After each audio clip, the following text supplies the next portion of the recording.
সবার মনে হয় কিনা জানি না, তবে আমার কিন্তু মনে হয় ইস আমার যদি একটা রোবট থাকতো মুহূর্তের মধ্যে আমাকে এভাবে সব কাজ করে দিত। 3, 2, 1.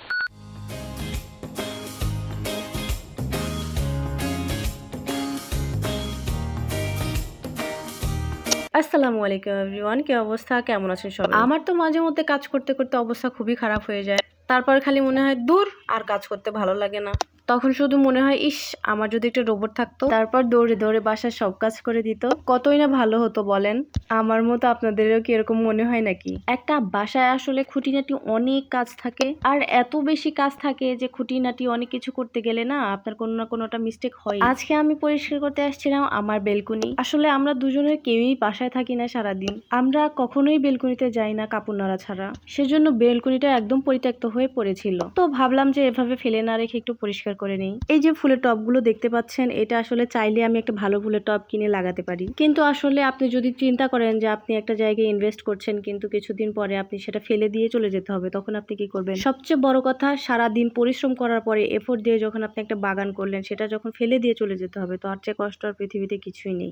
সেজন্য নর্মালি যতটুকু করা যায় আর কি, ফেলে দিয়ে চলে যেতে হবে জেনেও তারপরেও শখ মেটে না। এখন হয়তো বা বলতে পারেন যে কোথায় যাবেন, এখন কথা হচ্ছে যে আল্লাহ কার ভাগ্যে কোথায় কি রেখে রাখছে সেটা তো বলা যায় না, সময় আসলে দেখা যায়।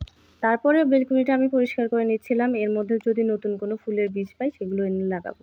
আর আপনারা শুরুতেই যে বোতলগুলো দেখতে পাচ্ছিলেন, এগুলো আসলে আমার মায়ের দেওয়া বাসা থেকে দুধ নিয়ে আসা। আর এই যে এটা যেটা দেখতে পাচ্ছেন, এটা আমার একজনের কাছ থেকে নেওয়া। ভেবেছিলাম এ হবে না, কিন্তু এত বড় হয়ে গেছে, আমি আসলে ভাবতে পারিনি যে এত বড় হবে।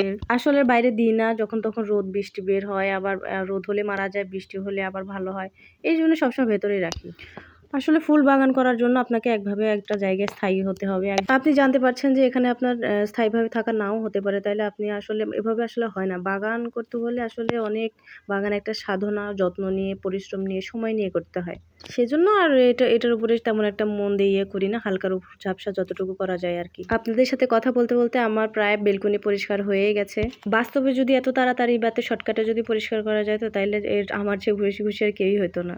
তো আজকের মতো এখানেই বিদায় নিচ্ছি, আপনাদের সাথে আবার কথা হবে, দেখা হবে নেক্সট কোনো ভিডিওতে। ততক্ষণ পর্যন্ত আমার সাথেই থাকুন, আর লাইক, কমেন্ট অ্যান্ড শেয়ার করে আমার পাশেই থাকুন। আর আপনারা আমার কি ধরনের ভিডিও দেখতে পছন্দ করেন কমেন্ট বক্সে জানান।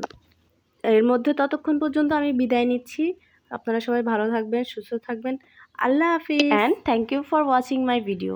আরে আরে আরে কই যান, দাঁড়ান দাঁড়ান, তাড়াতাড়ি আমার এই ভিডিওতে একটা লাইক, কমেন্ট অ্যান্ড শেয়ার করে দিন। যে বা যারা আমার এই ভিডিওতে লাইক, কমেন্ট এবং শেয়ার তিনটাই করবে, তাদের জন্য গিফট আছে। টাটা।